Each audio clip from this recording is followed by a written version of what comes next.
Guys,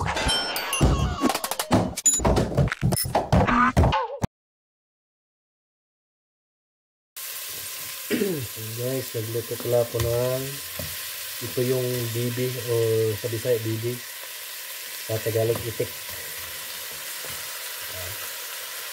Pinakuluan ko na to. Dami. So, nabili ko to sa yung malaking store dito na Gilmore. So, ang equivalent nito sa Philippine money, malapit 900 pesos. Mahal. Kasi culture kasi nila to.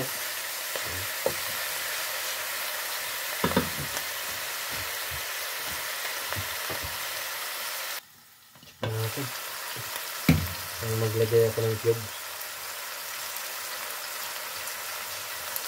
Walang cube.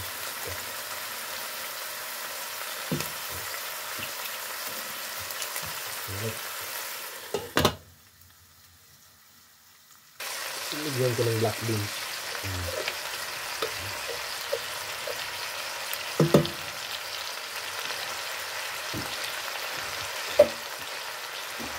Tapos itong capsicum.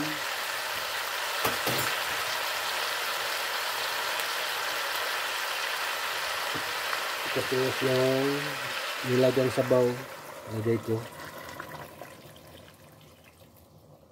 Yan.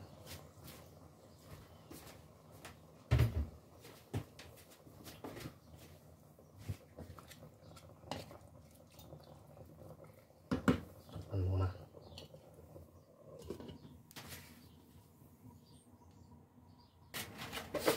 Lagyan ko ng tomato paste.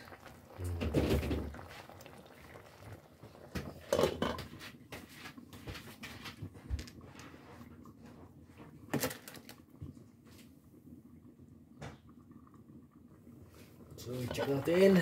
So, ito na. So, ito na po yung itik na may tomato sauce at black beans. Yan.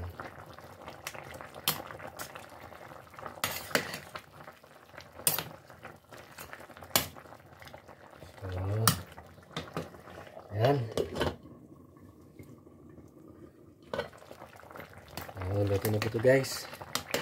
Ito na po yung itik, guys, na may black beans. I-try ko lang ito at may tomato sauce. Yan.